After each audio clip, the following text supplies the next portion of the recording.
Halo semuanya, selamat datang di Diskotik, diskusi kolaboratif sosial politik. Oke, jadi Diskotik ini merupakan suatu program kerja yang dibuat oleh BEM Undip tahun 2023. Nah, pada Diskotik kali ini, Diskotik episode pertama, kita akan membahas terkait dengan konsep welfare state. Apakah ia sudah sesuai dengan kesejahteraan para buruh gitu.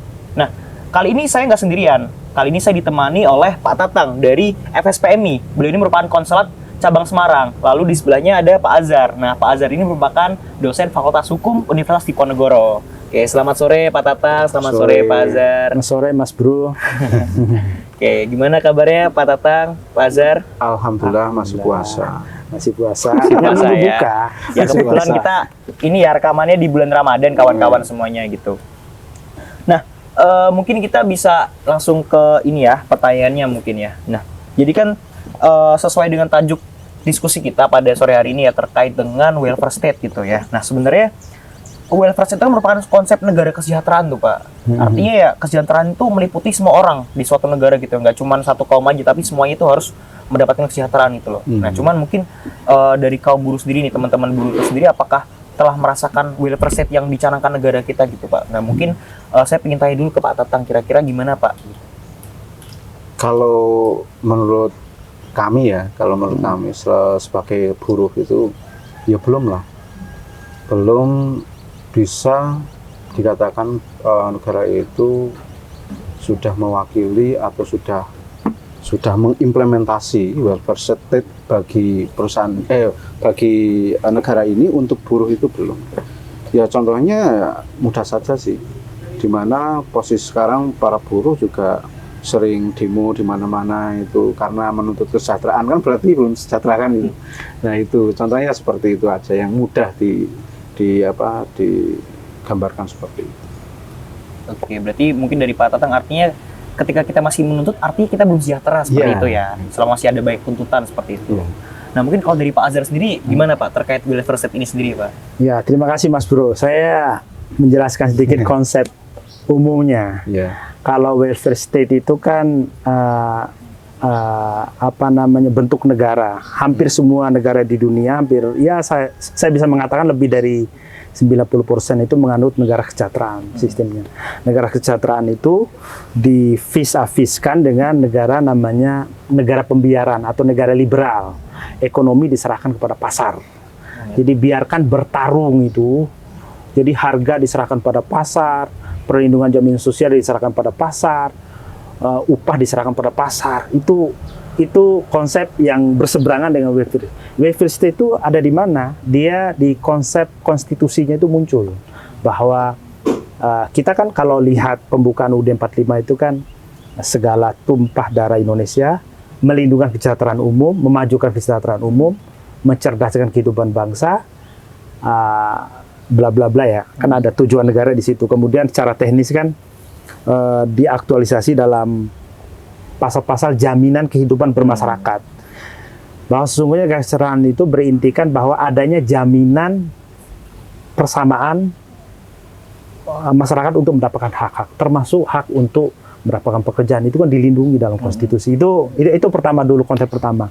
Nanti realitanya mungkin Mas Tatang yang lebih paham nanti. Cuman kita lihat dulu dalam konsep dasar pijakan negara kita. Nah, dari hak warga negara untuk mendapatkan pekerjaan, hak warga negara untuk dilindungi jaminan sosial, hak warga negara untuk menikmati kehidupan yang layak dan lain sebagainya, itu turun menjadi undang-undang. Itu kan dalam konstitusi ya, hak dasar warga negara, pasal 28 dan sebagainya itu turun. A sampai berapa? A sampai Z kalau A sampai J kalau nggak salah.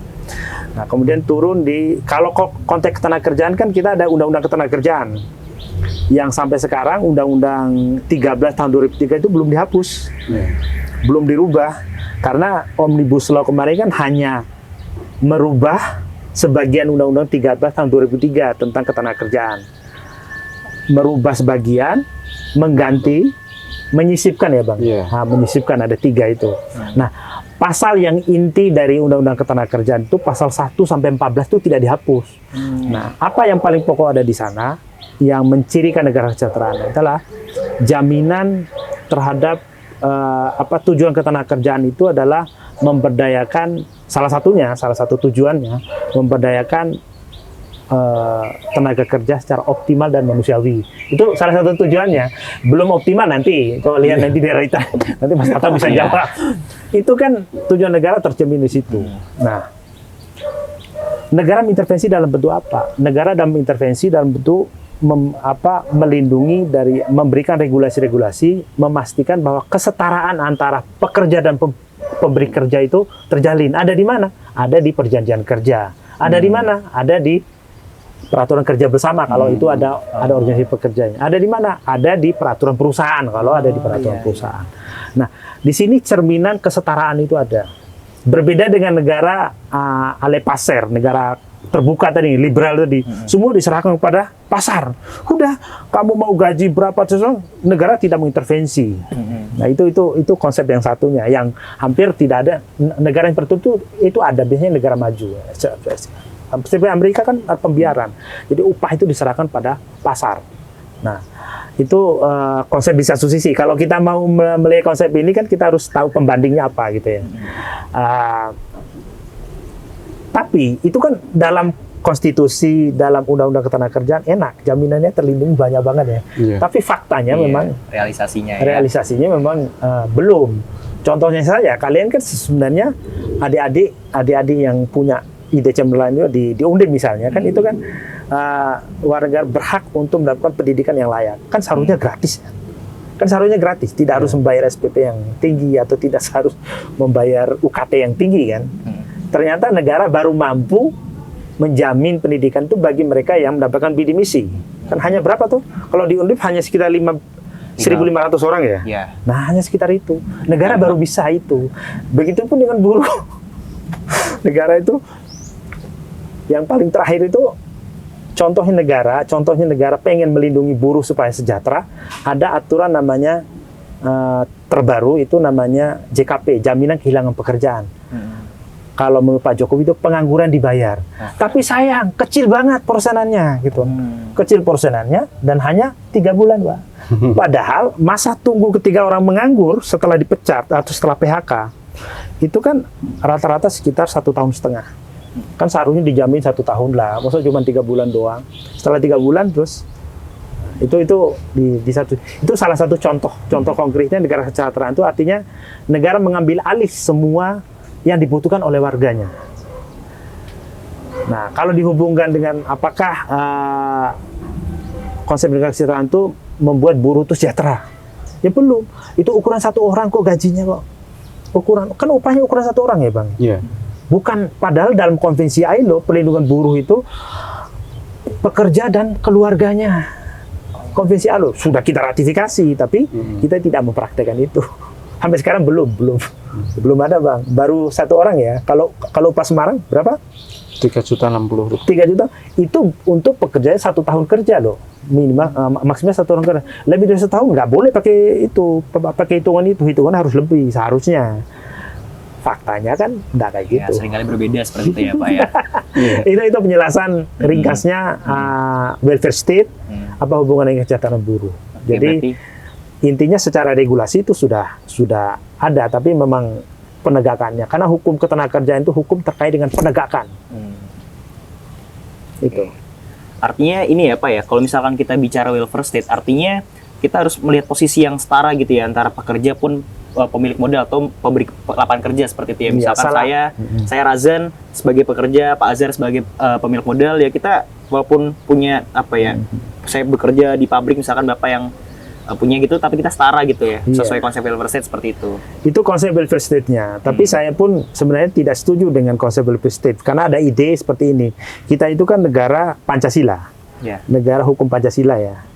Welfare state itu kan barang dari luar kan, yang kita impor dari luar kan. Welfare state itu konsep negara-negara Eropa. Kalau kita kan punya Pancasila yang hubungan antara pekerja dan pemberi kerja itu hubungannya tidak sama rata. Dari dulu dalam sejarah hukum kita, yang namanya hubungan pemberi kerja dan pekerja itu tidak rata gini, tidak flat kayak gini, tapi dia agak ada gapnya. Kenapa? Tanya aja nenek kakek kita yang dulu hidup di zaman Belanda gitu. Kalau kita bekerja sama Doro, sama tuan tanah gitu. Itu kan ada gradasi, ada levelnya yang berbeda. Maksud diseimbangkan, tidak bisa kemudian konsep level state itu dipaksa masuk dari sistem hukum. Nah, sistem hukum kita itu memaksa masuk itu. Nah, makanya sampai kapanpun akan terjadi clash antara pemberi kerja dan pekerja, karena walaupun nyatanya tidak diberikan keseimbangan itu. Dan negara berusaha mengintervensi supaya gimana caranya seimbang. Nggak bisa. Itu nanti baca aja disertasinya Prof. Ari Hernawan, bagus memposisikan buruh dan pekerja dan pemberi kerja sesuai dengan porsi berdasarkan hukum Pancasila. Itu bagus banget. Nah, tadi ya mungkin kita udah banyak bicara ya Pak ya terkait dengan welfare state gitu ya. Kita bicara tentang kesejahteraan yang artinya semua orang tuh punya hak yang sama untuk sejahtera gitu ya. Nah, cuman saya pengen tanya nih ke Pak Tatang nih, mungkin mewakili apa ya kawan-kawan dari buruh juga gitu. Sebenarnya kalau buat kawan-kawan buruh tuh arti kesejahteraan tuh apa sih Pak sebenarnya gitu? Ya kalau ngomong arti kesejahteraan tadi ya, itu kan mudah sih. Dimana apa yang menjadi kebutuhannya ketika dia bekerja, dia kemudian mendapatkan upah, itu bisa mengcover apa yang menjadi kebutuhan orang dan keluarganya, dia dan keluarganya ya. Nah itu seperti yang lainnya. Kan kita pasti punya punya satu pandangan tidak ganda ya. Ketika orang lain mengatakan bahwa saya sejahtera itu dengan cara ketika saya makan, saya bisa makan daging, saya bisa makan telur, saya bisa makan bayam, istilahnya kalau sayur, tahu tempe, sama. Buruh juga cara pandangnya sama. Bahwa saya juga ketika dikatakan sejahtera, itu bisa terpenuhi untuk saya. Ketika kawan-kawan mungkin yang lain, penduduk yang lain, atau orang yang tidak bekerja tapi dia menjadi pengusaha atau apa, dia bisa beli handphone, saya juga bisa beli handphone. Nah, ngomong masalah kesejahteraan itu selalu dinamis karena dia itu akan menyesuaikan dengan gaya hidup pola masyarakat yang ada di situ. Ketika pola masyarakat yang ada di situ sudah biasa memakai gadget, ya itu menjadi standar kesejahteraan bagi buruh juga. Nah itu. Nah, sedangkan posisi masalah ya kalau kayak Undang-Undang 13 dengan Permenakernya mengenai mengatur tentang KHL itu nggak ada itu yang mengatur sampai ada punya handphone atau bahkan diturunkan lagi ketika sudah muncul PP 78 kemudian muncul Permenakernya itu komponen hidup layak ya kan ada komponen kenapa kita UMK 3.600.000 60.000 katakanlah itu kan dihitung dari komponen-komponen yang memang dibutuhkan untuk hidup dalam 1 bulan untuk 1 orang kan itu kalau ngomong KHL itu. Tapi itemnya itu tidak mencerminkan kebutuhan orang yang sekarang. Tidak kekinian gitu istilahnya gitu. Tidak bisa menyesuaikan dengan keadaan zaman. Jadi buruh otomatis sampai sekarang itu tidak bisa dikatakan sejahtera. Karena apa? Karena patokannya itu secara dasarnya KHL-nya atau bahkan ketika itu diturunkan menjadi PP 78 maupun Permenaker 18 tahun 2003 itu tetap berbeda, tidak bisa kekinian. Jadi posisi buruh itu selalu tertinggal tentang kesejahteraannya. Nah itu. Jadi ya kalau ngomong mengenai welfare state tadi ya, kalau mungkin walaupun itu dari barat, kalau mungkin mungkin saya menanggapi ya sebagai buruh oke saja karena kan negara harus hadir melindungi warganya siapapun itu termasuk buruh lewat aturan-aturan yang jelas detail bahwa hubungan antara pekerja dengan pengusaha harus benar-benar tertata imbang benar-benar berkeadilan itu dan benar-benar rinci. Tidak ada aturan-aturan yang ambigu yang membuat sekarang posisinya itu susah bagi buruh. Banyak pengusaha nakal yang kemudian itu mereka itu kemudian mengartikan sesuai dengan keinginan mereka, memanipulasi hukum yang ada untuk kepentingan mereka. Akhirnya kita sebagai buruh, kami sebagai buruh itu dalam posisi yang lemah kalau tadi hierarki menurut kalau orang dulu lah ikut ndoro atau apa, itu kan tetap posisi buruh tadi lemah, itu akan semakin lemah dan sampai sekarang belum pernah terjadi kesetaraan antara buruh dengan pengusaha itu terjadi, sehingga para pengusaha menghargai buruh, memberikan upah yang layak sesuai dengan kebutuhan, sesuai dengan norma-norma atau mungkin kearifan lokal yang terjadi kan gitu. Nah itu belum terjadi. Karena kalau aku ngomong kearifan lokal itu apa sih? Ya kalau orang Jawa kan gitu, orang Jawa butuh nggak sih nyumbang gitu? Nggak ada nggak itu dalam kearifan? Nggak ada. Padahal nyumbang itu butuh. Ada moralisnya. Iya, ada itu kearifan lokal, bahwa kearifan lokal ada nyumbang ketika tetangga ada yang hitanan atau ada yang menikah atau ada yang meninggal layu istilah layat itu, ya kan datang nyumbang berapa kayak kan itu nggak ada itu dalam komponen-komponen yang harus didapatkan buruh. Padahal mereka itu sebagai buruh termasuk adalah makhluk sosial yang dia itu juga harus punya hubungan dengan tetangga, harus terjalin dengan baik. Nah ini posisi welfare state mengenai apa yang terjadi di buruh menurut kami masih jauh dari apa yang diharapkan itu. Oke, berarti artinya teman-teman, bagi teman-teman buruh sendiri ya, bahwasanya konsep kesejahteraan itu tidak hanya masalah yang penting kita bisa makan sebulan, kita bisa minum, enggak, tapi bagaimana sistem kesejahteraan itu bisa dinamis, mengikuti. Kalau orang lain bisa, kita juga harusnya bisa gitu ya. Betul. Artinya sekarang udah zaman digital, ketika orang-orang udah bisa bermain dengan HP, ya harapannya buruh pun juga punya hak yang sama. Kita bisa menyekolahkan anak gitu ya. Buruh-buruh juga punya kesempatan yang sama seperti itu ya. Tidak terbatas hanya padi, yang penting yang penting kalian bisa makan gitu ya sebulan gitu. Ya kalau makan sehari cuma nasi telur tiap sebulan gitu juga nggak sejahtera juga ya Pak ya. Kita makan nasi telur gitu tiap hari.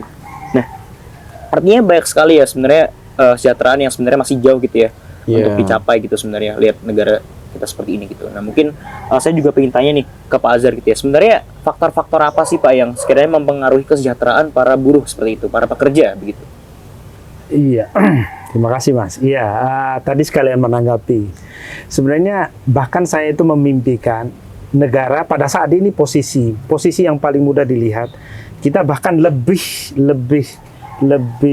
visioner, lebih progresif bahkan ya. Bukan hanya kedudukan yang seimbang. Bahkan pada saat ini kalau kita lihat contoh, ketika kasus di Pengadilan Hubungan Industrial maju para pihak, pemberi kerja maupun biasanya paling sering digugat oleh pekerja. Gitu. Beban pembuktian itu oleh undang-undang itu dibebankan kepada pemberi kerja. Kenapa seperti itu? Karena untuk memberikan afirmasi, untuk memberikan dorongan. Jadi kalau ada tuduhan dari pekerja, maka beban pembuktian harus pada pemberi kerja. Kenapa seperti itu? Karena memang hukum ketenagakerjaan kita pada saat ini itu mengkompensasikan ketidaksetaraan. Ketidaksetaraan apa?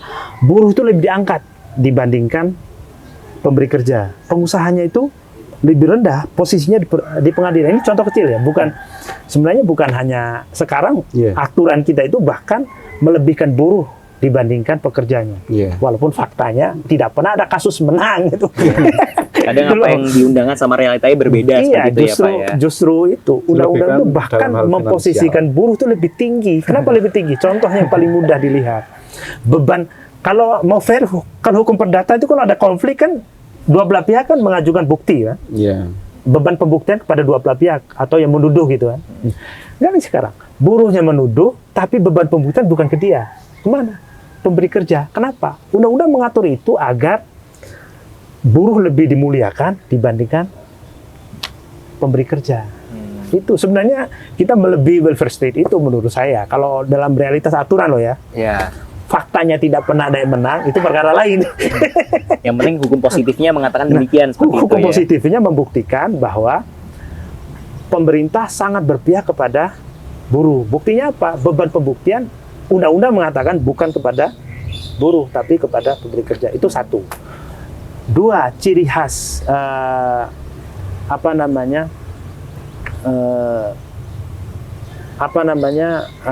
dua lagi satu hal lagi yaitu terkait dengan penggabungan hukum privat dan hukum publik.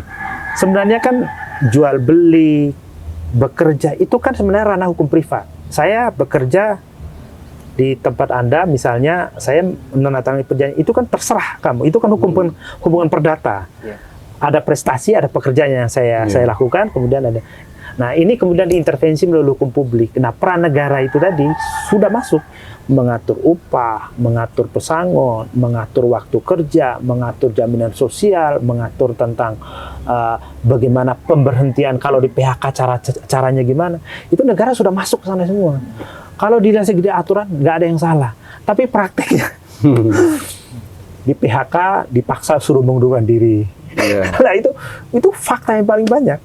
Sama dengan yang saya tangani terbaru ya, Undip kita nangani. Undip itu namanya pekerja Alfamart. Hampir semua gerai Alfamart, Indomaret, seluruh Indonesia, Anda bisa tanya. Ini makhluk yang paling dibenci oleh para pekerja Alfamart, Indomaret, namanya NBM, nota barang hilang. Nota barang hilang. NBH sama nota barang hilang. Nota barang hilang itu dalam perjanjian kerja antara Alfamart sebagai perusahaan dengan pekerja Alfamart itu dibebankan pada pekerja. Artinya Itu kan harus aneh. diganti seperti itu ya. Iya, itu nggak adil kan. Tombok.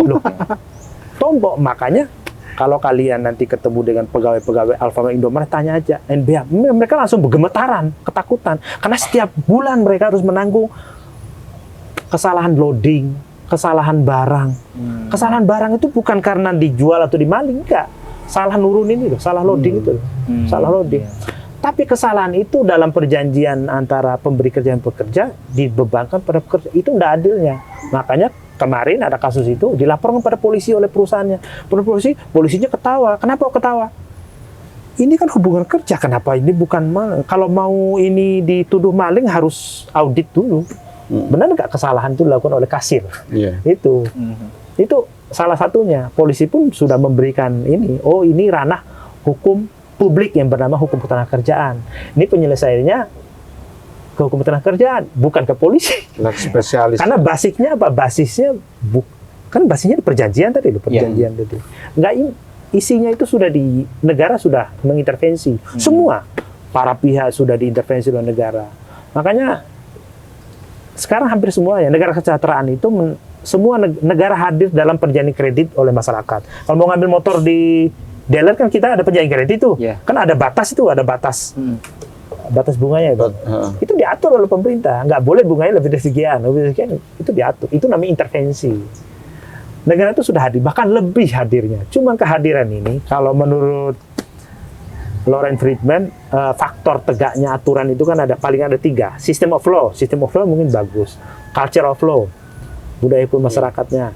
Terus yang terakhir itu structure of law, penegak hukumnya. Nah, mungkin penegak hukumnya itu yang paling masalah ya. Masalah, atau mungkin masyarakatnya yang nggak paham tentang aturan itu. Mungkin sistemnya udah bagus. Penegak hukumnya itu kan dinas ketenagakerjaan provinsi. Mereka hanya ada 6 kali kunjungan ke daerah, Pak. Nggak ada duit pengawasan itu. Bayangkan perusahaan di Jawa Tengah itu ada berapa? 42.000 perusahaan. Masa anggarannya cuman 6 kali kunjungan? Ya, tapi mungkin ini Pak Azhar, kita coba ini ya sedikit recall kembali terkait tadi pertanyaan terkait faktor-faktor yang mempengaruhi gitu ya. Mungkin kalau di hukum positif kita sendiri apakah udah tertera gitu? Maksudnya sejahtera untuk buruh itu apa aja sebenarnya gitu? Tadi standarnya sama, KHL ya. itu kan kebutuhan primer. Kalian kan, teman-teman kan di SMP kan sudah belajar tentang kebutuhan primer, ya, kebutuhan sekunder, kebutuhan tersier. Ya, tadi udah dijelaskan oleh kawan kita ini tadi mengatakan itu aja perhitungannya itu alot Dewan Upah. Kami di Fakultas Hukum beberapa orang kan ada menjadi tim Dewan Upah kebetulan. Dewan Pengupahan ya. Nah, Dewan Pengupahan itu ya ngenesnya kadang-kadang hanya tadi tukang stempel. Tahu tukang stempel? Sudah disepakati di belakang meja, tinggal stempel gitu. Kan seharusnya dibicarakan. Ini kenapa ukurannya sekian? KHL itu ada sekitar 112 komponen. 112 komponen. Misalnya kebutuhan primer. Kebutuhan primermu apa? Beras, nasi. Ya, makan, daging, transportasi. Iya, apa? Kalau sandang kan rumah, kos, kontrakan, macam-macam listrik gitu. Nah, itu ada 100 bulan. Itu sayang sekarang tidak dipakai, bro. Itu tadi konteksnya Undang-Undang 13 tahun 2003 PP yang lama. Sekarang tidak dipakai. Sekarang dipakai adalah konteksnya peningkatan daya beli masyarakat. BPS, survei BPS. Itu tanda kutip ya teman-teman artinya ya. Jadi seharusnya tadi tetap dipelihara tapi dinaikkan, ini malah dihilangkan sekarang ya. Iya Bang ya? Iya. Oke, tapi mungkin ini menarik juga Pak Azhar. Tadi kan Pak Azhar juga bilang bahwasanya ternyata hukum yang udah hadir ini banyak yang bagus juga loh, cuman praktiknya gitu loh. Cuman mungkin ini menarik kalau kita mulai bahas cipta kerja nih Pak, gitu kan. Karena tadi kan Pak Azhar juga ngasih sengkatan bahwasanya banyak kali nih yang sebenarnya udah bagus dan negara udah menghadirkan perlindungan yang sebenarnya sesuai gitu. Cuman pada praktiknya yang masalah. Nah, namun kalau misalkan kita coba menilik cipta kerja sendiri tuh kira-kira gimana nantinya gitu ya. Cuman mungkin di sini saya ingin coba menggali lebih dalam dari Pak Tatang ya. Sebenarnya kan beberapa bulan lalu ya, Perpu Cipta Kerja itu kan telah disahkan ya menjadi Cipta Kerja, Undang-Undang Cipta Kerja gitu di tanggal 21 Maret 2023 kemarin kalau saya tidak salah ya. Nah, kiranya Pak Tatang punya tanggapan nggak sih Pak terkait dengan pengesahan Perpu Cipta Kerja tersebut gitu? Maksudnya tanggapan apa yang maksudnya? Jadi kita coba lihat dari pengesahannya gitu, kira-kira tanggapannya gimana? Wah, Perpu Cipta Kerja yang mungkin kita lihat kan kemarin banyak sekali permasalahan ya, baik formilnya pun materialnya gitu. Nah, ketika disahkan itu, mungkin Pak Tatang tanggapannya gimana itu Pak? Ya, kalau kami itu terus terang kecewa. Yang kita kadang-kadang harapannya nanti di tingkatan DPR, walaupun itu kita juga sebenarnya sangat pesimis itu kadang-kadang tingkat DPR itu bisa menolak Perpu itu untuk menjadi undang-undang itu. Tapi aktualnya kan diterima oleh DPR untuk menjadi undang-undang dari perubahan Perpu itu. Ya kami sangat kecewa karena apa yang ada di Perpu tersebut itu tentunya banyak hal yang benar-benar merugikan bagi pekerja, kan gitu. Benar-benar merugikan bagi pekerja, banyak hal. Nah itu oleh sebab itu ya kami tetap menolak itu. Baik itu namanya yang dulu itu adalah Omnibus Law, yang kemudian itu dirubah menjadi Perpu, kemudian Perpu dirubah lagi menjadi undang-undang. Itu kan cuman trik saja pemerintah itu. Dari Omnibus Law yang kemudian di GR di MA di Mahkamah Konstitusi, kemudian harus bersyarat selama 2 tahun ini harus diperbaiki, tapi aktualnya kan pemerintah nggak mau memperbaiki nih. Kan itu, saya cari jalan pintas saja buat Perpu, jadi sampaikan kepada DPR, disahkan selesai. Itu tadi ya mungkin tinggal stempel gitu ya. Itu ya istilahnya seperti itu. Itu kan sebuah kecerdikan ya, kalau ngomong baiknya itu kecerdikan, kalau ngomong tidak baiknya itu adalah kepicikan ya. Tapi ya semoga mereka diberikan hidayah oleh Allah ya. Nah itu kita sangat kecewa. Ya, kalau masalah apa yang kita kecewakan, tentu ya apa yang menjadi nasib kita mengenai kepastian kerja, perlindungan kepastian kerja ya, kepastian upah, kepastian jaminan sosial bagi kami itu semuanya turun dari undang-undang yang sudah ada itu semuanya diturunkan oleh pemerintah. Yang dulu saja posisi ketika itu baik, contohlah katakanlah pesangon. Ketika pesangon dulu itu orang yang di PHK karena perusahaan itu mengalami efisiensi itu 1 kali ketentuan. Katakanlah 1 kali ketentuan itu 20 juta, katakanlah seperti itu. Dapat pesangon seperti itu. Tapi sekarang dengan adanya Perpu yang diubah dalam Undang-Undang Ketenagakerjaan itu hanya mendapatkan setengahnya. Setengahnya dari 20 juta, 10 juta. Ini kan menurunkan ya apa yang harusnya didapatkan, yang dulu harusnya didapatkan. Jadi kita itu tolak ukurnya, kenapa ini kita rugi? Kenapa kita itu merasa tidak senang? Karena kita merasa kecewa itu kenapa? Karena kita bandingkan dengan undang-undang yang sebelumnya, itu lebih turun. Lebih baik undang-undang yang sebelumnya, itu tolak ukurnya itu. Padahal yang undang-undang sebelumnya saja dari kami ya, masalah kesejahteraan terutama mengenai upah, kemudian mengenai kepastian kerja, kita itu masih berusaha untuk lebih memperbaiki dari apa yang sudah ada di Undang-Undang 13 katakanlah. Kita kepengen adanya perubahan di mana KHL itu harusnya ditambah itemnya, biar kekinian kan itu. Tapi aktualnya itu belum selesai. Itu hadir undang-undang Permenaker yang jauh lebih rendah daripada itu. Nah ini kan kita merasa rugi, dirugikan lagi dengan, jadi tingkatannya itu benar-benar dari yang dulu Undang-Undang 13 turun menjadi PP 78, turun lagi menjadi Permenaker 18 ini. Yang kemarin itu bahkan lebih apa ya, lebih parah lagi, PP 36 mengenai pengupahan, di mana upahnya ya kita nggak usah teori-teori lah, di mana upahnya di Kota Semarang itu hanya naik 24.000. Itu sejarah itu loh. Dari dulu sampai sekarang nggak pernah itu naik 24.000. Bahkan ada yang nol, tidak naik sama sekali. Berarti 24.000 itu udah banyak banget ya Pak ya? Iya, Dari itu sejarah kota ya? provinsi itu. Kota provinsi itu 24.000. Itu aja rekomendasinya 0% dari kementerian. Itu Omnibus Law. Kemudian karena ya mungkin sedikit ada masukan dari para buruh, pemimpin buruh. Kemudian kita menyampaikan kepada Presiden ya, itu untuk dirubah ini. Masa ini nggak masuk sama sekali? Mau kenaikan harga yang ditunjukkan dalam inflasi itu katakanlah 5%, masa kenaikan hanya 0,1%? Itu loh. Kan nggak ada 1% dari 5% Nggak ada itu tadi ya? Ini kan nggak, kenaikan kebutuhan tidak akan tercukupi. Katakanlah dulu kamu beli itu aja digugat sama Apindo loh. Kenaikannya enggak sih. Yo Apindo sih kalau bisa itu tidak naik, ya tidak naik. Malah Kan seneng ya. apalagi kalau bisa itu diturunkan itu ya namanya Tapi pengusaha. negaranya lari kemana? Nah, itu makanya kita merasa rugi itu. Baik mengenai mengenai perlindungan upah, mengenai pengupahan, mengenai UMK, mengenai bahkan ngomong struktur skala upah yang tidak jelas itu untuk untuk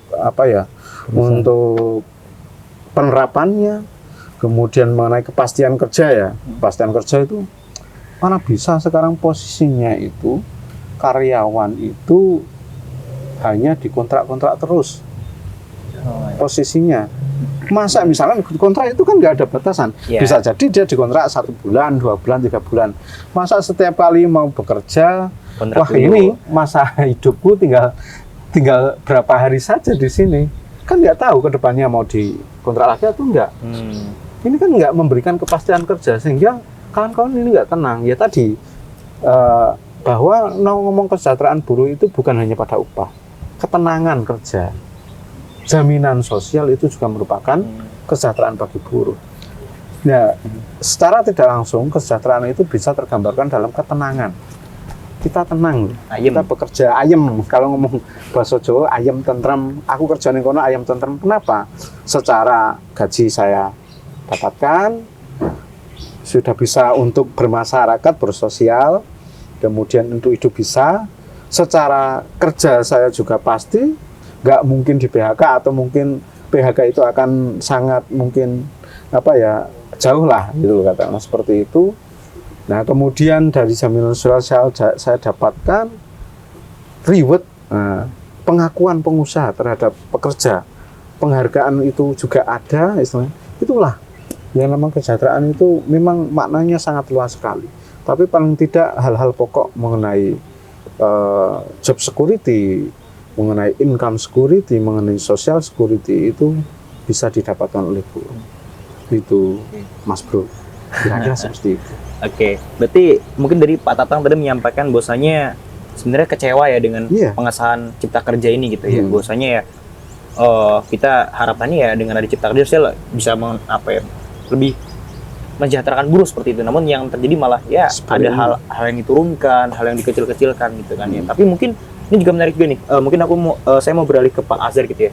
Tadi melihat Cipta Kerja itu gimana Pak gitu ya? Apa yang termuat di dalamnya gitu, dan juga mungkin terkait dengan pengesahannya sendiri, mungkin Pak Azhar tanggapannya gimana Pak? Kalau Undang-Undang 13 tahun 2003 kan masih berlaku, walaupun tidak beberapa pasal kan. Junto kalau saya masih menulis Undang-Undang 13 itu masih berlaku karena kan pasal 1 sampai 14 itu masih ada. Pasal sekiannya sama belakang itu terhapus. Nah, kemudian Junto 11 tahun 2020 Omnibus Law Cipta Kerja. Nah, terlepas dari itu debat substansinya belum berakhir. Saya terima itu sebagai hukum positif. Itu perkara, makanya awal-awal saya memuji sebelum ada isinya ya, sebelum prospek Omnibus Law Cipta Kerja yang sangat mengembirakan, harmonisasi, normalisasi, karena memang ada banyak sekali pasal yang sudah dihapus oleh MK. Nah, itu niatnya, saya harapannya itu sesuai putusan MK, kan diuji materi 14 kali, kan? Itu diharmonisasi lah yang dihapus oleh MK, itu kemudian dikeluarkan. Gitu. Itu 1303 ya Pak? 1323. Itu saya berharap di Omnibus Law-nya itu disederhanakan lagi dalam bentuk itu, maksudnya itu. Ternyata digunting hal-hal yang sensitif. Contoh hal yang sensitif itu sebenarnya bukan dihapus, diturunkan grade-nya. Sebelumnya ada di level undang-undang, kemudian ada di level PP. Apa? Contoh salah satunya misalnya pesangon. Kalau Mas kerja 10 tahun di satu perusahaan, berhak pesangon 9 bulan gaji. Nah, itu levelnya undang-undang, dulu undang-undang ya. Nah, sekarang sejak Omnibus Law kan levelnya diturunkan menjadi PP. Nah, cuman ketika saya konfirmasi, ini kan prakteknya tidak pernah ada. Iya, tidak pernah ada. Ada aturan kayak gitu aja sulit dilaksanakan, apalagi diturunkan grade-nya, gitu loh, maksudnya gitu. Benar. Seharusnya tetap dipertahankan substansinya seperti Undang-Undang 13 tahun 2003. Isinya itu ada di level undang-undang, karena salah satu ciri hukum ketenagakerjaan adalah berhubungan dengan penegakan. Ini aturan sudah ada, tinggal ditegakkan aja gitu loh. Pengawasan diperkuat, itu aja. Problem dari dulu itu. Ternyata dirubah, digunting total. Nah, sekarang menjadi Perpu yang sekarang sudah menjadi undang-undang. Undang-undang nomor 1 ya, nomor 1 tahun 2023. Nomor 1 pun nomor 2. Belum diundangkan ya Pak, setahu saya atau Sudah. Udah diundangkan. Sudah diundang nomor 1 lah saya. Itu undang-undang pertama. Nah, itu yang diundang. Tapi dia belum ada turunannya. Yang lama, yang PP 45, itu kan turunan Omnibus Law, turunan 11 tahun 2020. Kosok anak haram kok dipelihara gitu ya. Anak haram kok dipelihara, kan seharusnya diganti bungkusnya, diganti. Kita tunggu aja, itu belum ada. Saya termasuk secara substansi itu dari kemarin. Kenapa levelnya diturunkan hak-hak yang sangat sensitif? Kenapa? Dalam sejarahnya, zaman Ponale sanksi, zaman Drodi, zaman perbudakan, namanya buruh itu selalu ada di bawah, selalu di posisinya kegencet terus. Makanya negara itu hadir dalam rangka memberikan perlindungan lebih, termasuk tadi mengafirmasi beban pembuktian bukan pada buruh tapi pada pengusaha gitu loh. Paham maksudnya? Jadi ini sudah bagus. Yang sudah ada di level undang-undang saja udah jarang sekali ditegakkan, jarang sekali dijalankan dengan baik, apalagi diturunkan statusnya menjadi PP. Nah, menurut saya ya kita dorong sama-sama lah positif thinking. Tapi kalau isinya masih kayak gitu ya bingung juga memberi komentar. Nah, saya berharap ke depan segera dilakukan revisi. Itu kalau sikap saya ya. Revisi caranya seperti apa? Melakukan partisipasi bermakna. Partisipasi bermakna itu benar-benar diajak bicara nih teman-teman buruh. Bukan cuman suruh datang kayak kemarin, suruh datang mendengarkan sosialisasi. Nah, sosialisasi tahapannya udah selesai. Kenapa sosialisasi kepada buruh? Pada buruh itu diajak ngomong, diajak bicara. Itu amanah MK itu sebenarnya kan gitu. Nah, itu justru itu dijalankan. Saya berharap ada kelanjutannya. Sampai sekarang belum berlaku efektif kan, karena PP-nya belum ada. PP-nya belum ada. Nah, saya berharap Undang-Undang 13 kan masih ada nih. Pasal 1 sampai pasal 14. Coba Anda baca itu, tujuan ketenagakerjaan. Wah, nyawanya bagus banget. Mengoptimalkan tenaga kerja Indonesia secara manusiawi, membangun tenaga kerja secara manusiawi dan optimal. Optimal sudah, manusiawinya belum. Itu masih hidup loh pasalnya itu. Harapannya tinggi banget ya Pak ya. Nah, itu tujuan melakukan pemerataan. Jangan bangun pabrik cuma di Jawa. Bangunlah pabrik Kalimantan, apa di Papua, apa di pabrik semen cuma ada di Jawa gitu. Jadi agar orang-orang yang di sana tidak numpuk di Jakarta. Pemerataan juga. Jadi tujuan ketenagakerjaan itu belum dihapus sampai sekarang. Nah, nyawa dari hukum ketenagakerjaan itu aja dipelihara menjadi turunan dari PP, turunan dari peraturan menteri. Itu aja. Kalau saya ngasih sarannya kayak gitu, to the point. Apa sarannya? Baca pasal 1 sampai pasal 14 Undang-Undang Ketenagakerjaan. Anda akan mendapatkan roh Roh itu spirit. Iya. Spirit dari ketenagakerjaan itu apa? Membangun tenaga kerja Indonesia optimal, manusiawi. Manusiawi apa? Upahnya manusiawi, jaminan sosial manusiawi, Perlakuannya juga manusiawi. perlakuan yang manusiawi itu. Karena tadi Begitu, kalau bro. dari apa yang Pak Tatang sampaikan tuh kayak tadi misal pekerja kontrak gitu ya, tiap mau kerja harus dikontraki. Iya. Nggak jauh beda sama kita beli kuota gitu ya, Iya. artinya gitu ya.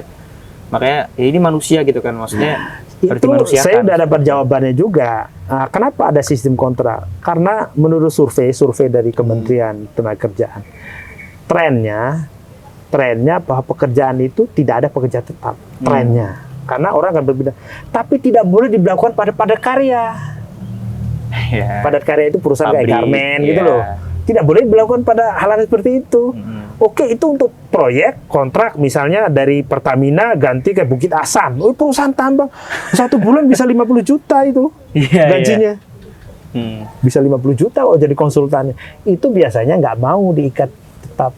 Gitu, Pak. Jadi, survei mereka di perusahaan-perusahaan besar, perusahaan-perusahaan asing, itu dijadikan salah satu sampel.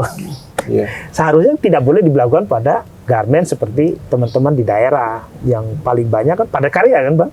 Ya toh? Iya. Ya seharusnya tidak boleh dilakukan itu, seharusnya dikecualikan. Oh iya, untuk garmen tidak boleh yang namanya kontrak lebih dari pekerja lebih dari sekian. Yang lama diberlakukan. Ada salah sasaran artinya gitu ya Pak ya. Ya, bukan dibikin gradasi aja, pengecualian. Jadi ada levelnya. Jangan dipukul rata loh. Pukul rata kan sebuah kondisi kan tidak bisa dipukul rata. Ya. Itu kalau menurut saya, nggak tahu apa tanggapan Pak Ya, Tatang. kalau saya sih gini, maksudnya kalau masalah tadi ya, masalah itu apakah dia itu pantasnya tetap atau tidak, itu kan kalau dalam penjelasan undang-undang itu kan juga sudah ada sebenarnya. Mana perusahaan yang memang posisinya harus menetapkan dan mana yang boleh mengkontrak. Itu kan sudah ada rambu-rambunya kan gitu. Nah itu pakai itu dengan sebenar-benarnya, insya Allah itu baik gitu. Nah itu bagi pekerja juga baik, bagi pengusaha yang juga baik. Karena gini, kita kan mencoba membangun dari dua sisi, pengusaha dan juga pekerja. Ketika misalkan pekerja ini seringkali diganti, gitu. Ini kan untuk run up atau mungkin dia itu paham benar dengan pekerjaannya, dia benar-benar menguasai. Ini kan akan sangat jauh dari apa yang diharapkan. Karena baru mereka mau bisa benar-benar mampu, tapi aktualnya sudah habis masa kontraknya, diganti yang baru. Akhirnya apa yang menjadi target produksi itu tidak tercapai. Karena apa? Butuh skill yang lebih, kecepatan yang lebih. Siapa yang punya itu adalah karyawan yang lama, tentunya seperti itu. Kalau yang dulu Permen 100 mau Permen 220 yang lama, yang tahun 2000 itu kan yang dikontrakkan itu hanya boleh yang pekerjaan musiman, pekerjaan yang dilakukan sekali selesai, pekerjaan sifatnya yang sifatnya proyek. Nah, itu pekerjaan itu ada 4 ciri itu. Tapi kalau kita secara konsep itu core non core. Iya. Tapi sekarang semua Boleh dikontrak. Nah ini kan semuanya kan dosen di swasta itu kan seharusnya nggak boleh dikontrak. Ini kontrak itu core bisnis toh. Iya. Perguruan tinggi itu kan core bisnisnya apa? Mendidik toh. Iya. Berarti kan profesi terkait mendidik itu kan adalah core bisnis. Iya. Nggak boleh. Kayak di rumah sakit, dokter dikontrak. Tidak bisa. Seharusnya core bisnis itu kan nggak boleh. Core Nggak bisnisnya kan adalah pelayanan kesehatan.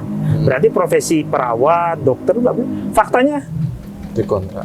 Banyak sekali ini ya, Iya. apa ya, salah guna ya kita. itu aja sudah diatur banyak dilanggar, makanya ketenagakerjaan itu terus berkaitan dengan penegakan, pengawasan, bukan substansi dikembalikan aja.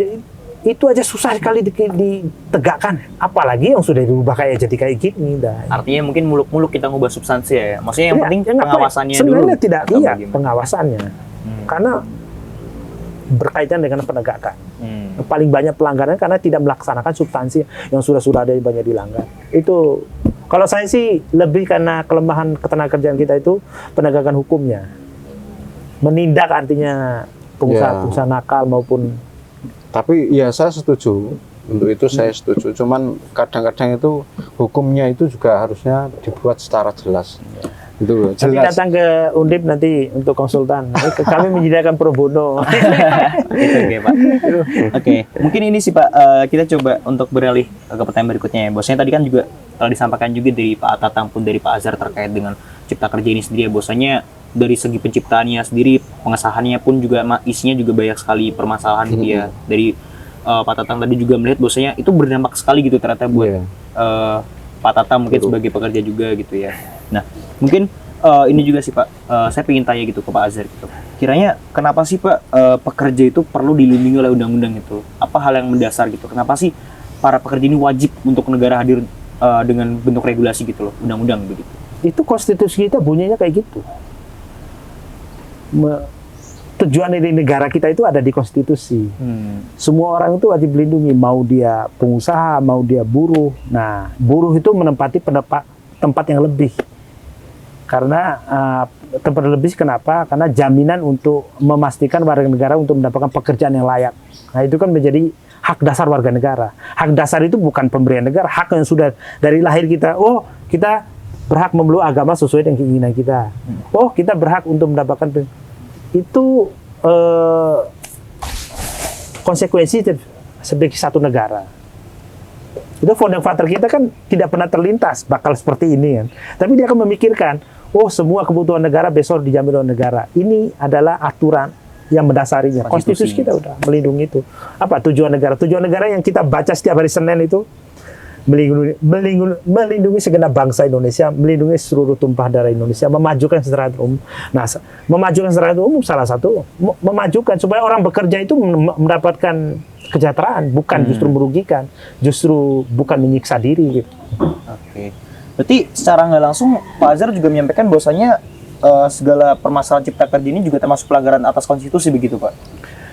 Iya, kalau dilihat kalau seandainya MK kemarin menguji substansinya akan ketemu jaminan, memastikan jaminan untuk mendapatkan pekerjaan yang layak, tidak serta-merta dapat dipecat. Nanti mungkin ada jilid kesekiannya ya untuk Nah, kemarin kan baru secara formil. Iya. Formil itu ibarat tata cara nikah.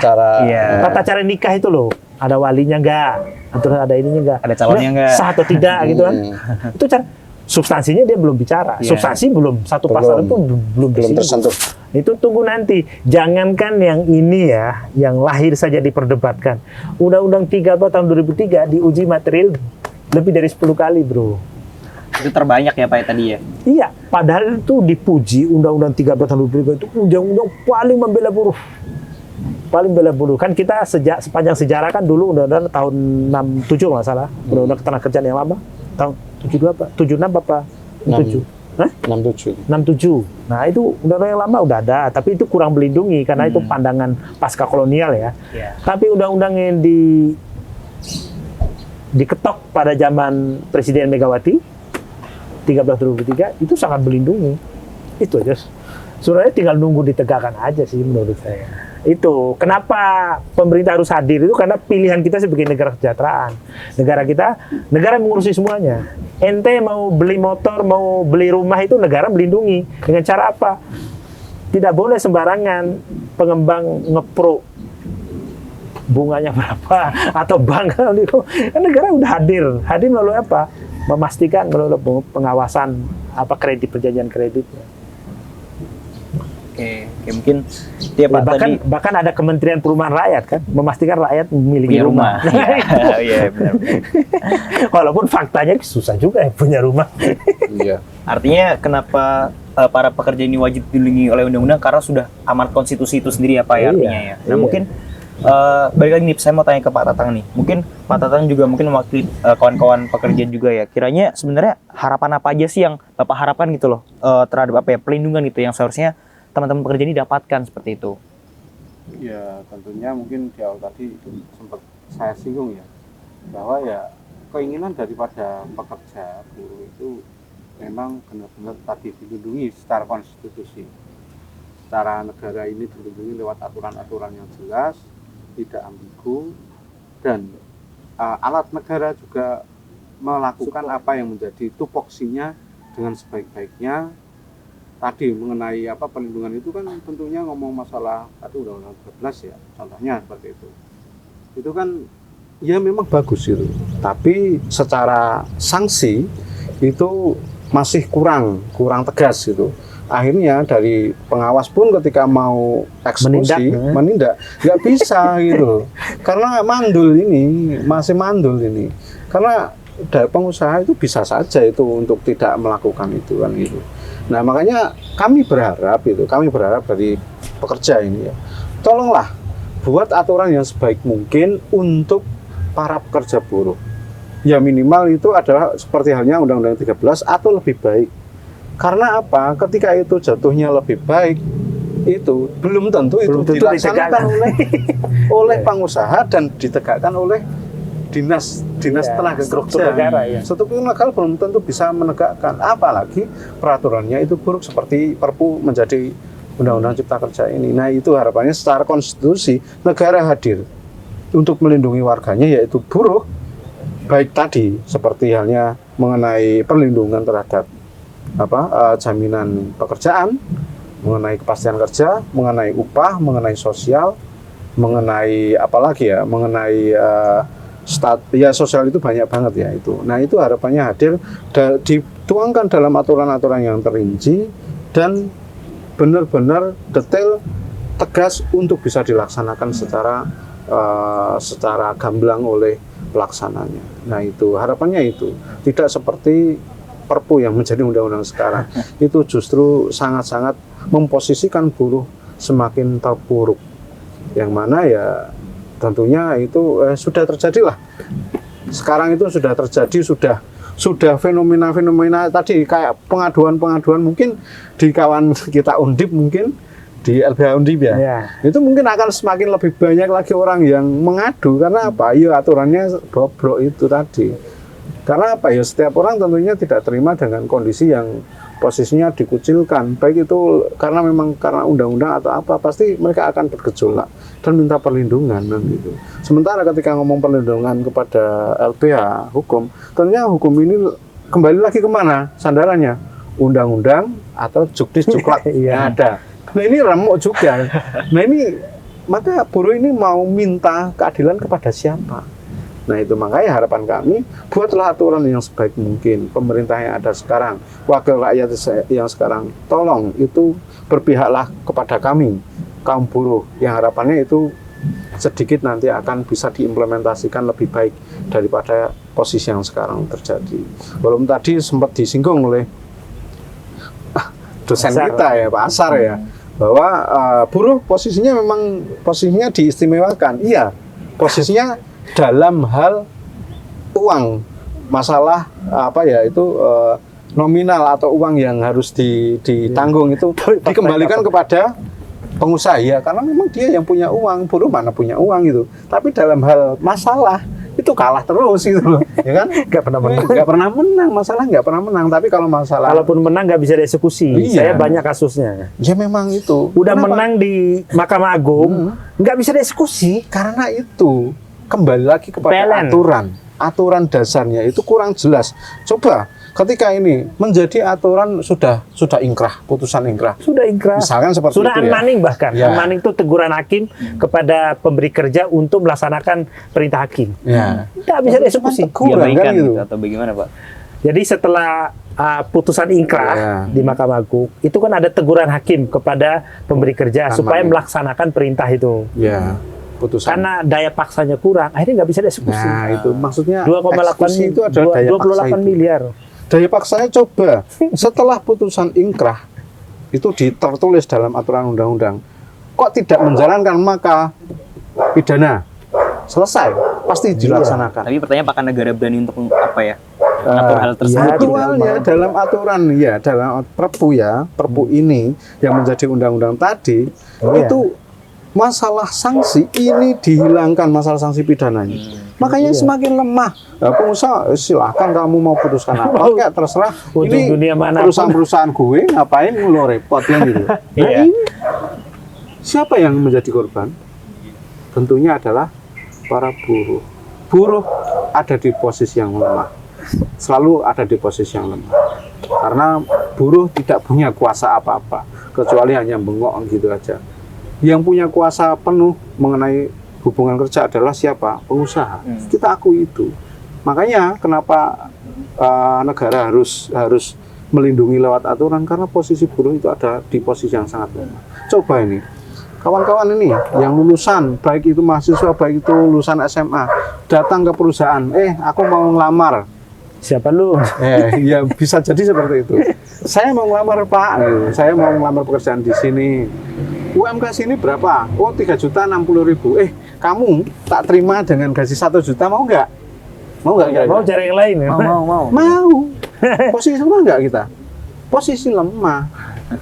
Makanya negara harus hadir bahwa UMK wajib diterapkan.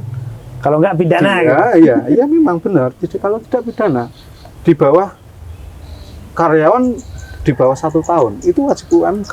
Di atas 1 tahun gajinya dirundingkan, walaupun perundingannya itu tidak jelas juga, karena posisi buruh selalu di posisi yang lemah. Bagaimana mau merundingkan? Pak, saya mau merundingkan gaji, saya minta gaji yang lebih, nggak bisa. Kalau kamu nggak mau di sini ya sudah, silahkan keluar, saya cari karyawan yang lain. Mau dibayar di bawah UMK saja mau. Itulah posisi yang lemah. Jadi tadi penegakan hukum harusnya ada pada undang-undang yang jelas di negara ini. Yang paling mendasar paling tidak itu ada di undang-undang. Harus tegas, harus jelas. Eksekusinya harus juga, sampai tingkat eksekusinya itu harus juga benar-benar jitu. Nggak cuman istilahnya itu ya kayak undang-undang yang nggak bisa dijalankan dengan sungguh-sungguh itu, apalagi posisi sekarang. Maka itulah konsen kami itu, kenapa kami tolak Perpu ke undang-undang, karena itu terlalu lemah.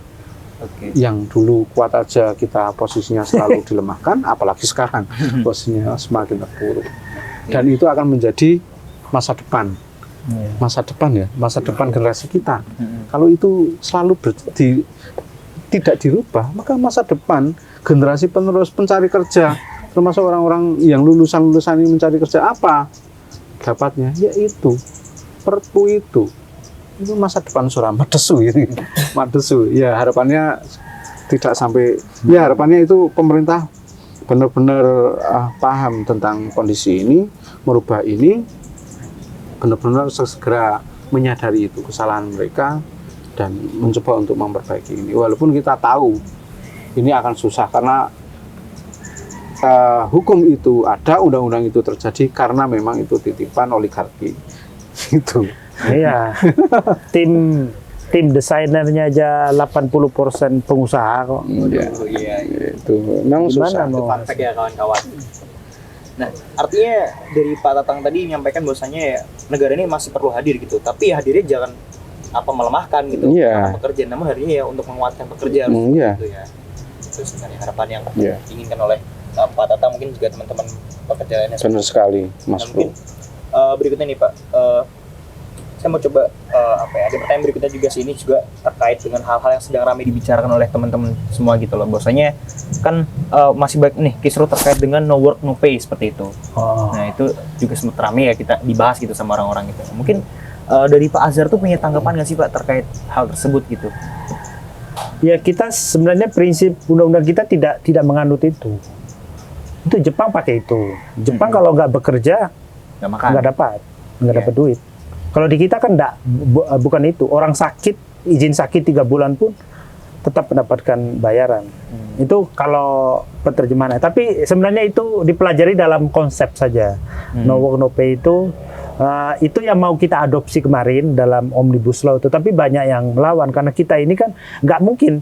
Wong gaji yang biasa aja nggak cukup kok untuk ditabung. Benar. Pas sakit izin 2 hari terus dipotong gaji, potong gaji. Kali lubang tutup lubang. Gaji yang sebulan aja nggak cukup untuk urip kok. Kalau itu dipakai, ya sudah.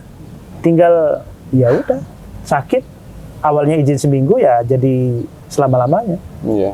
Hidup kan akhirnya. Iya. Itu kita tidak. Itu dipelajari sebagai konsep, tapi itu tidak kita pakai kan. Contohnya, cuti melahirkan 3 bulan itu tetap dapat. Dalam undang-undang ketenagakerjaan kita tetap mendapatkan hak-hak itu, walaupun nggak bekerja.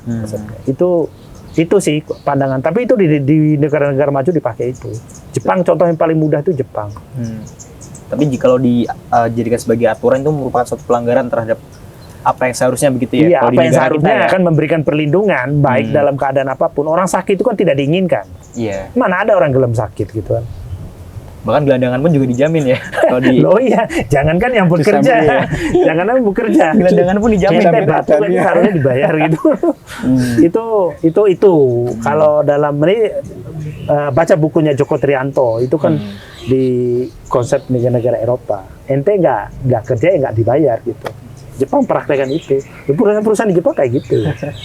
Tapi kalau dari Pak Tatang sendiri gimana Pak terkait sistem tersebut gitu? Oh ya, kalau saya tentunya sangat tidak dibayar. setuju ya. Nggak kerja nggak dibayar ketika nggak kerja. Lalu kita nggak kerja itu kan ada alasannya. Ketika itu sakit, maka perusahaan harus mengcover.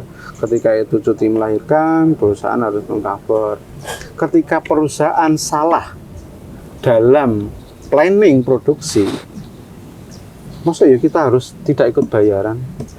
Lah bagaimana kita hidup gitu? Untuk kembali lagi bisa masuk bekerja. Ketika kita misalkan nih 1 minggu tidak dibayar, apakah bisa memastikan pengusaha itu bahwa pekerjanya masih hidup? Ya, kan harus pesimis mereka. Loh, saya tidak membayar mereka untuk 1 minggu lah. Dalam 1 minggu mereka bisa hidup nggak? Bisa kembali lagi bekerja nggak? Untuk bisa mendapatkan output produksi, harusnya dipikirkan itu. Maka ini sangat tidak relevan sekali. Ketika ngomong oke, karena kan perusahaan rugi, kan gitu. Perusahaan rugi, perusahaan lagi kurang order, kan gitu. Nah oke, itu masalah no work no pay, itu untuk selamanya atau untuk sementara, kan gitu. Kalau nggak salah itu diadopsi dalam jam-jaman. Sekarang kan mengenal pekerjaan jam-jaman. Ya itu ya bisa jadi seperti itu. Tapi memang ada isu ya, memang benar. Ada isu no pay. Tapi tetap kita tidak setuju. Karena apa? Ketika alasan apapun itu, ketika ngomong masalah itu adalah karena cuti, karena apa, atau karena mungkin kesalahan planning produksi, itu bukan kami yang salah. Itu adalah pengusaha yang salah. Kita punya perjanjian bahwa kita ya kayak Undang-Undang 13, ketika itu salah planning maka karyawan tidak boleh menjadi korban untuk dia tidak dibayar, harus tetap dibayar. Itu Undang-Undang 13 gitu. Nah, itu memang undang-undang yang mungkin sedikit berkemanusiaan kan gitu. Nah, ini kalau no work no pay ini kemudian dijalankan, memang kita tidak setuju. Misalkan nih, kita sudah bekerja di situ, sudah tahunan. Loh, pengusaha itu setiap bulan, setiap hari, setiap menit kita itu menghasilkan keuntungan bagi pengusaha. Bisa nggak dalam waktu krisis misalkan ini kayak isu yang saya nggak tahu ini bisa dipertanggungjawabkan atau enggak, apa ini resesi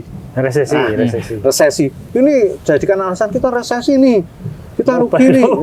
Loh, kamu resesi ini baru berapa bulan, berapa hari berlangsung, kami menguntungkan kalian, buruh menguntungkan pengusaha sudah berapa tahun. Keuntunganmu tolong itu diambil sedikit untuk mengatasi resesi ini biar kita sama-sama hidup. Adil nggak kalau seperti itu? Harusnya seperti itu dong. Kita itu sudah membuat perusahaan itu bisa berdiri, bisa membuat kantong tebal bagi para pengusaha selama bertahun-tahun. Loh, ini cuma baru beberapa bulan mereka sudah kepingin memotong gaji, no pay, gara-gara resesi. Gara-gara apa? Ini sangat-sangat tidak adil. Maka kami sangat tidak setuju dengan ini. Kami sudah berusaha bekerja dengan keras bagi pengusaha, berkolaborasi ya dengan pengusaha untuk bisa hidup bersama kan gitu. Tapi ya tentunya keuntungan lebih besar bagi para pengusaha, tentunya kan itu. Nah, itu harapannya. Tapi banyak loh penyelenggara negara memakai alasan kayak gitu. ini Aku sampai nggak belajar yang bersangkutan. Termasuk menterinya itu juga, siapa Ida Fauziah itu nggak jelas itu menterinya. Ya benar. Itu apakah dia tidak dengar, tidak lihat posisi di lapangan itu sebenarnya seperti apa? Paling tidak di Senaker provinsi, di Senaker kota, di seluruh Indonesia ini ya nggak mungkin tidak memberikan masukan. Kasus-kasus yang terjadi kan gitu sudah banyak. Harusnya Ibu Ida itu bisa bisa belajar dari itu, bisa mendengarkan. Kan itu. Paling tidak seperti itu. Keluhan seperti tadi yang sempat kami sampaikan bahwa mereka sudah untung tahun-tahunan, puluhan tahun. Kenapa harus 1 bulan mereka sudah mengeluh mau memotong? Loh, ini kehidupan, ini gaji itu urat loh. Urat nadi darahnya buruh. Darahnya buruh. Ketika ini dipotong maka akan tersumbat. Darahnya akan semakin sedikit dan kehidupan yang sehat itu tidak akan terjadi di buruh. Iya, saya sangat wajar memahami itu karena angka disparitas yang kaya semakin kaya, yang miskin semakin miskin di Indonesia itu tinggi sekali. Benar. Jadi keuntungan itu seharusnya ya jangan di PDW gitu. Iya. Jadi di angka disparitas kekayaan orang Indonesia antara orang menengah ke bawah sama menengah ke atas itu sangat tinggi sekali. Itu semakin hari ini 10 tahun terakhir itu luar biasa angkanya, semakin jaraknya semakin jauh. Pertumbuhan ekonomi. Kan dunia kan rata toh. Iya. Iya. Kalau mau fair loh ya, kalau mau Iya. fair yang kecil ya bisa jadi naik.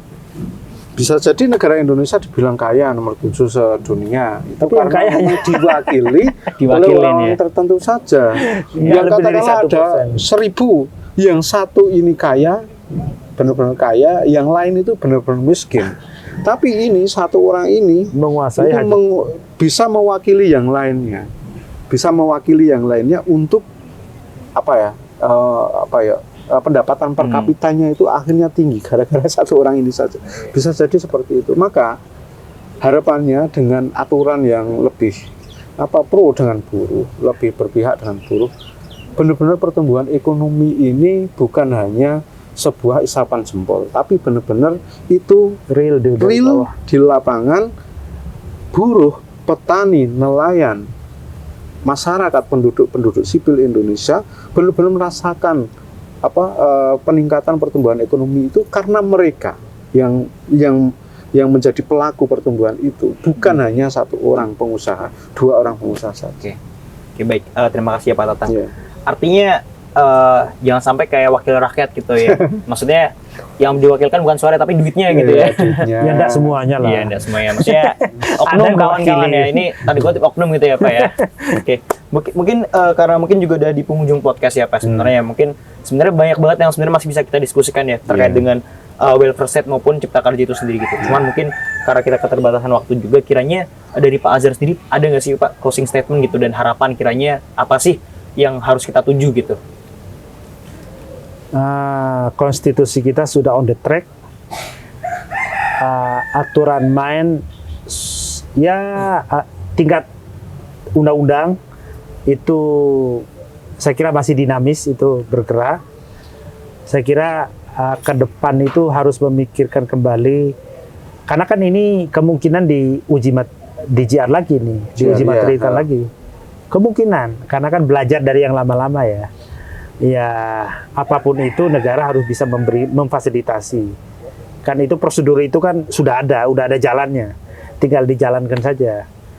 Terus kemudian untuk pemerintah, ini kan quo vadis ya. Tidak ada aturan yang mendasari ketenagakerjaan pada saat ini. Kan peraturan PP-nya kan belum ada dan lain-lain.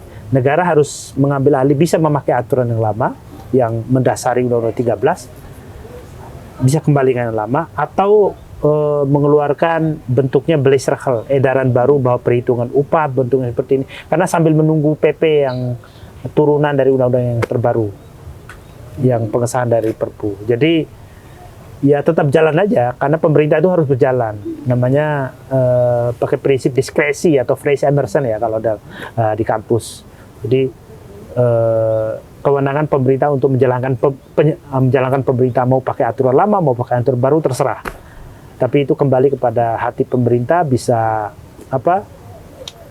untuk melihat semaksimal mungkin kebijakan-kebijakan yang dikeluarkan itu bisa mendapatkan partisipasi partisipatif bermakna dari kawan-kawan buruh semuanya. Jadi bukan hanya lip service, hanya menjadi objek diundang, didengarkan, kemudian diketok. Tapi kalau bisa sebelum kebijakan dikeluarkan menjadi turunan ini, mereka diundang.